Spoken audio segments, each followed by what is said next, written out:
देश दुनिया की सारी बड़ी खबरों के आगे सामने मौजूद दोस्तों चलिए सबसे पहले सबसे बड़ी न्यूज़ आपको बताएंगे जहां पर पश्चिम बंगाल के अंदर पहली बार पूरे देश के अंदर 10 साल के बाद कराए जा रहे हैं एक सीट को लेकर पूरी तरीके से दोबारा चुनाव। दोस्तों बताएंगे कैसे कौन सी सीट को लेकर अचानक पूरा चुनाव रद्द करके दोबारा से कराने की कोशिश की जा रही है। दोस्तों बताएंगे क्या है पूरा मामला, इसे लेकर तृणमूल कांग्रेस के नेता की क्या प्रतिक्रिया सामने आई है दोस्तों और किस तरीके की है ये सीट। और इसी के साथ में चलेंगे एक और बड़ी अपडेट जहां पर राहुल गांधी ने सावरकर को लेकर उठाए थे सवाल और अब सावरकर के परिवार ने ही सावरकर की पोल खोल दी है। दोस्तों बताएंगे कैसे मानहानि के मुकदमे में और ज्यादा मानहानि हो गई है। दोस्तों इसी के साथ में ईवीएम के पहरे को लेकर बीजेपी ने महिला कार्यकर्ताओं को आगे करने की कोशिश की है। बताएंगे इसके पीछे क्या दिमाग लगाया जा रहा है दोस्तों। और भाजपा के लोग 10 से ज्यादा बार बिना पूछे ईवीएम रूम खोले जाने का दावा करने लगे हैं। क्या बंगाल के हार का कारण ढूंढ रही है भारतीय जनता पार्टी। दोस्तों एक करके चलेंगे आज की सारी बड़ी खबरें, लेकिन उससे पहले अगर आप भी मानते हैं कि मतदान के बाद पुनर्मतदान कराना, उसके बाद एक बार फिर से मतदान कराना यानी पुनर्मतदान के बाद मतदान कराना, ये बताता है कि बंगाल का चुनाव बीजेपी के हाथ से निकल चुका है दोस्तों। इसीलिए मुंह छुपाने के लिए बार बार चुनाव करवाया जा रहा है, पुनर्मतदान करवाया जा रहा है। तो इस वीडियो को लाइक करके लाल बटन दबाकर चैनल को सब्सक्राइब करके बेल आइकन दबाकर कमेंट बॉक्स में अपनी राय जरूर लिखकर बताएगा। ज्यादा से ज्यादा वीडियो को शेयर कीजिएगा। चलते हैं सबसे पहले सबसे बड़ी ब्रेकिंग न्यूज अपडेट की तरफ दोस्तों, जहां पर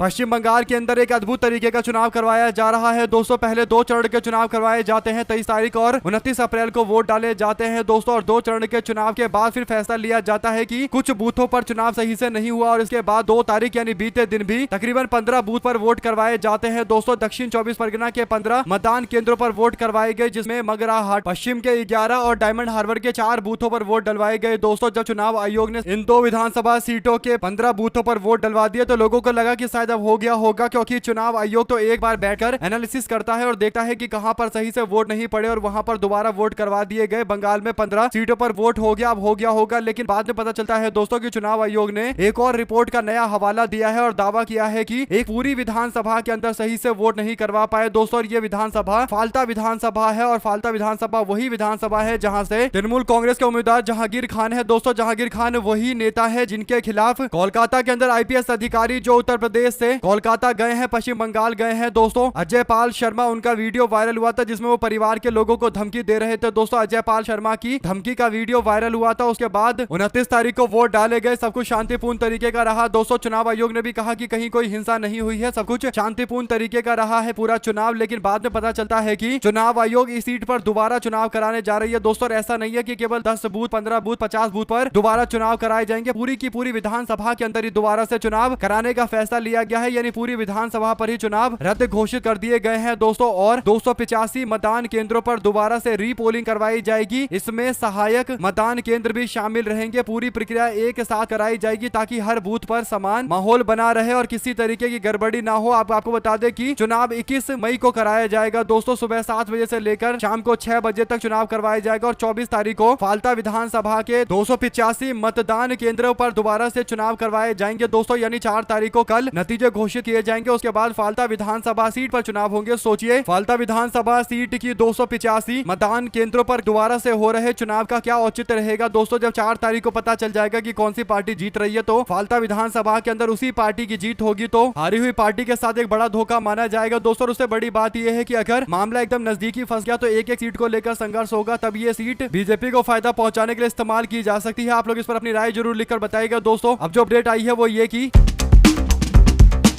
जैसा ही ये पता चलता है कि फाल्ता विधानसभा सीट पर दोबारा से वोट करवाए जाएंगे 285 पोलिंग बूथ पर दोस्तों, तो इस पर अभिषेक बनर्जी की प्रतिक्रिया सामने आती है जो डायमंड हार्बर के ही सांसद है और उन्हीं के लोकसभा क्षेत्र के अंतर्गत ये सीट आती है दोस्तों। अभिषेक बनर्जी ने कहा कि बंगाल विरोधी गुजराती गैंग चाहे जो मर्जी वो कर ले, ज्ञानेश कुमार को बुलाकर जो मर्जी कर ले, डायमंड हार्बर के मॉडल के अंदर ये लोग सेंधमारी नहीं कर पाएंगे। ये लोग डायमंड हार्बर यानी लोकसभा क्षेत्र डायमंड हार्बर के अंतर्गत आने वाले इस विधानसभा क्षेत्र में जैसे तैसे जीतने की कोशिश कर रहे हैं, लेकिन इन लोगों को कभी सफलता नहीं मिलेगी। इसके बाद अभिषेक बनर्जी ने आगे लिखा कि मैं पूरे भारत के संघ यानी भारत की पूरी सरकार को चुनौती देता हूं कि फाल्टा आओ और अपने सबसे ताकतवर आदमी को भेजो, दिल्ली से किसी एक सरगना को भेजो, अगर है हिम्मत तो फाल्टा से चुनाव लड़के दिखाओ। आपको बता दें दोस्तों कि अभिषेक बनर्जी भी इस पूरे मामले को लेकर काफी गुस्से में है और फाल्टा विधानसभा सीट वही सीट है दोस्तों जहां पर लोकसभा चुनाव की बात करें तो भारतीय जनता पार्टी को 15,263 वोट मिले थे, जबकि अभिषेक बनर्जी को 160 से ज्यादा वोट मिले थे, यानी 1,60,000 से ज्यादा वोट मिले मिले थे दोस्तों, तो उनके 10 लाख वोटों के जीत का जो एक बड़ा हिस्सा था वो माल्टा विधानसभा सीट से आया था दोस्तों। ऐसे में अभिषेक बनर्जी ने भारतीय जनता पार्टी को चुनौती दी है। क्या आपको लगता है कि बीजेपी के लोग इस चुनौती को स्वीकार कर पाएंगे या नहीं कर पाएंगे? जो भी आपकी राय है दोस्तों लिखकर जरूर बताएगा। अगर आप भी मानते हैं कि किसी एक सीट को इस तरीके से टारगेट करना साफ तौर पर कोई एक संयोग नहीं है बल्कि सुनियोजित तरीके से किया जा रहा प्रयोग है, तो अपनी राय जरूर लिखकर बताएगा। इसी के साथ में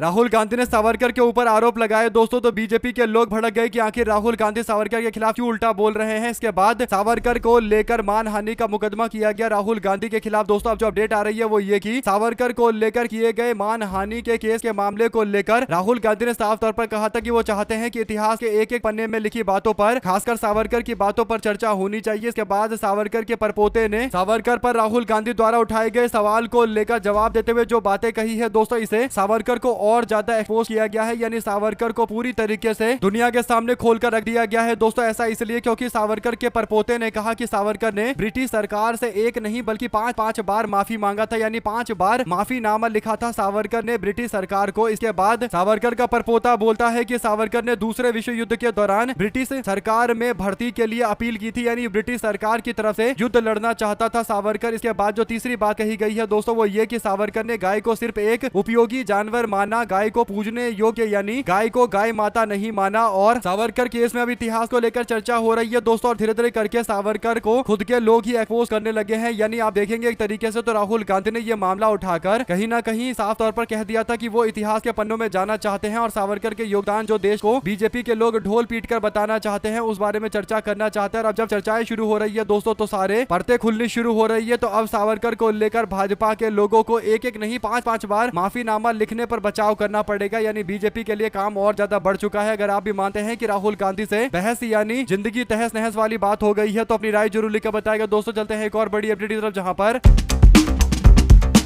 बंगाल के अंदर मतदान से पहले ईवीएम की सुरक्षा को लेकर सियासी तनाव के बीच में बीजेपी भी अब इस मामले पर मैदान में कूद रही है दोस्तों। पार्टी ने राज्य भर के अंदर स्ट्रांग रूम के बाहर अपनी महिला कार्यकर्ताओं को तैनात करने का फैसला लिया है। बीजेपी ने महिलाओं की कार्यकर्ताओं की पहली एक को स्ट्रांग रूम के बाहर नियुक्त कर दिया है दोस्तों, यानी आज रविवार सुबह से ही भारतीय जनता पार्टी की महिला कार्यकर्ता स्ट्रांग रूम के बाहर धरने पर बैठ रही है, पहरा देने के लिए बैठ रही है। और इसके बाद दोस्तों कल जब तक मतगणना पूरा नहीं होगा भारतीय जनता पार्टी की महिला नेत्री स्ट्रांग रूम के बाहर पहरा देती हुई दिखाई देंगी। कुल मिलाकर बीजेपी महिला नेताओं का इस्तेमाल कर रही है दोस्तों, ताकि एक माहौल बनाने की कोशिश की जाए कि स्ट्रांग रूम के बाहर अगर कोई विवाद होता है, तृणमूल कांग्रेस के कार्यकर्ताओं के साथ में झड़प होती है, तो भाजपा वाले ये कार्ड खेले कि हम लोगों ने महिलाओं को नियुक्त किया था और महिलाओं के खिलाफ तृणमूल कांग्रेस ने एक्शन लिया, उसके बाद बवाल हुआ। यानी इस तरीके की एक थ्योरी बनाने की कोशिश की जाने की मानसिकता नजर आती है, वरना महिलाओं की नियुक्ति खासकर स्ट्रांग रूम के बाहर करने का कोई मतलब नहीं है। स्ट्रांग रूम के बाहर महिलाओं का धरना करवाना, उनका पहरा करवाना, इसके पीछे और क्या उद्देश्य हो सकता है दोस्तों, आप लोग कमेंट बॉक्स में अपनी राय जरूर लिखकर बताएगा। इसी के साथ में चलते हैं एक और बड़ी अपडेट की तरफ, जहां पर ईवीएम के स्ट्रांग रूम को लेकर जब टीएमसी सवाल खड़ा करती है दोस्तों, तो भाजपा वाले बोलते हैं कि टीएमसी हार रही है, इसीलिए चुनाव आयोग पर विश्वास नहीं जता रही, चुनाव आयोग को बदनाम कर रही है। लेकिन भाजपाई जब रोना धोना कर रहे हैं स्ट्रांग रूम को लेकर दोस्तों, तब बीजेपी के लोग यानी राज्य के अन्य भाजपा के वरिष्ठ नेता चुप्पी साध कर बैठे हैं। पश्चिम बंगाल के अंदर 4 मई यानी कल नतीजे घोषित किए जाएंगे दोस्तों। ऐसे में सत्ताधारी तृणमूल कांग्रेस के द्वारा तो चिंता जताया जा रहा है, बीजेपी के लोग भी अब इस मामले को लेकर चिंता जताने में आगे आ गए हैं। मुखोपाध्याय ने कोलकाता के विधाननगर स्थित एक स्ट्रांग रूम में पार्टी की आपत्ति के विस्तार से वर्णन करते हुए कहा कि हमारे पास एक स्ट्रांग रूम है और हमें एक अनुसूची दी गई है जिसमें इसके खुलने का समय बताया गया है। उसके अनुसार हम सभी समय पर पहुंच गए। यहाँ पहुंचने पर हमने पाया कि स्ट्रांग रूम तो पहले से ही खुला हुआ था और उस समय इसे हमारे पहुंचते ही खोलने की जगह पहले ही खोल कर रखा गया था। और हमने सवाल किया कि जब काम ठीक से शुरू भी नहीं हुआ था तो इतनी जल्दी में क्यों खोला गया। बाद में पूछताछ के बाद हमें पता चला कि इस तिजोरी को 1-2 बार नहीं बल्कि कम से कम 10 बार खोला गया है। बूथ संख्या 116 और 117 के लिए हमें सौंपा गया काम अभी पूरा नहीं हुआ, जिसे वोटों की छटाई और डाक मतपत्रों की गिनती भी शामिल थी। कुल मिलाकर दोस्तों बीजेपी के नेता का दावा है कि स्ट्रांग रूम को बार बार खोला जा रहा है और बिना भाजपा के लोगों से पूछे ऐसा किया जा रहा है। आप लोग अपनी राय जरूर लिखकर बताएगा दोस्तों। साथ साथ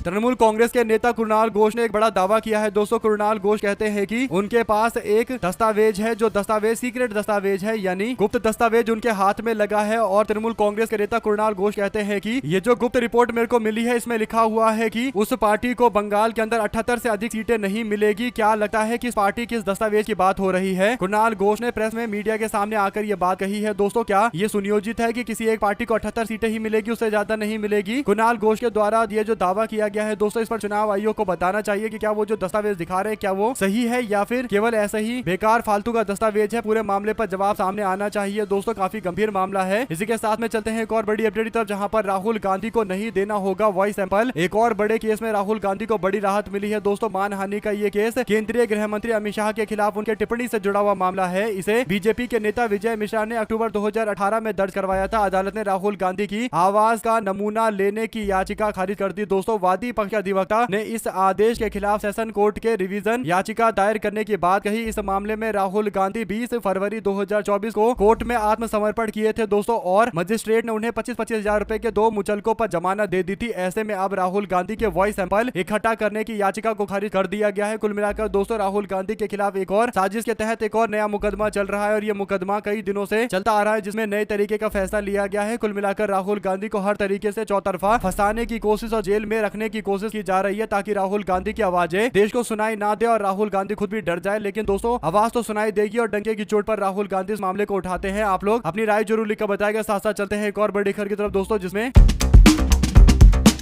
पश्चिम बंगाल की मुख्यमंत्री ममता बनर्जी और तृणमूल कांग्रेस की प्रमुख ने काउंटिंग के एजेंटों को निर्देश दिया है दोस्तों, यानी मतगणना को लेकर यह सुनिश्चित करने के लिए बोला है कि अगर किसी बूथ पर भारतीय जनता पार्टी 700 या 500 वोटों से आगे चल रही हो, अंतर से आगे चल रही हो, तो वहां पर तुरंत आप लोग दोबारा से गिनती करवाइए, यानी रिकाउंटिंग करवाइए। मुख्यमंत्री ने सभी 294 विधानसभा क्षेत्रों के पार्टी के नेता और मतगणना एजेंटों के साथ हुई एक वर्चुअल बैठक के दौरान ये निर्देश जारी किया दोस्तों। उन्होंने मतगणना एजेंटों को सलाह दी कि वे रविवार रात यानी आज रात मतगणना केंद्रों के पास ही रुके, ताकि सोमवार को सुबह वहां पर पहुंच सके। 1.5 घंटे चली इस बैठक के दौरान उन्होंने तालमेल और सतर्कता की आवश्यकता पर जोर दिया, और मुख्यमंत्री ने पार्टी कार्यकर्ताओं से मतगणना केंद्र पर समय से पहले पहुंचने और एकजुट होकर काम करने के लिए बोला। उन्होंने मतगणना प्रक्रिया के दौरान ध्यान रखने योग्य प्रमुख बातों पर स्पष्ट कहा कि 700 या 500 वोटों से अगर बीजेपी आगे चल रही है और 1000 वोटों तक का अंतर आगे आ गया है, तो तुरंत से दोबारा काउंटिंग करवाइए और यह सुनिश्चित करिए कि रिकाउंटिंग हो जाए। तृणमूल कांग्रेस के प्रमुख ने विश्वास जताया कि 200 से ज्यादा सीटें तृणमूल कांग्रेस वापस से जीतने जा रही है, लेकिन साथ ही उन्होंने आगाह किया है कि मतगणना के दिन यानी 4 तारीख को बिल्कुल भी हमको ढिलाई नहीं बरतनी है, और 4 मई को शाम होते होते सारे नतीजे हमारे पक्ष में आएंगे, इसमें कोई दो राय नहीं है। उन्होंने कहा है कि हम लोग राज्य के अंदर इस बार और बड़ी बहुमत के साथ में सरकार बनाएंगे। पार्टी के लोग डटकर मुकाबला करें, और पार्टी के सारे एजेंटों को काम पर लगा दिया गया है दोस्तों। अब देखते हैं मतगणना केंद्र पर तृणमूल कांग्रेस के कार्यकर्ता कितनी बड़ी स्तर पर मौजूद रहेंगे और क्या अपडेट मतगणना केंद्रों से आनी शुरू हो जाएगी दोस्तों। जो भी जानकारी से जुड़ी आती रहेगी आप लगातार पहुंचाएंगे। साथ साथ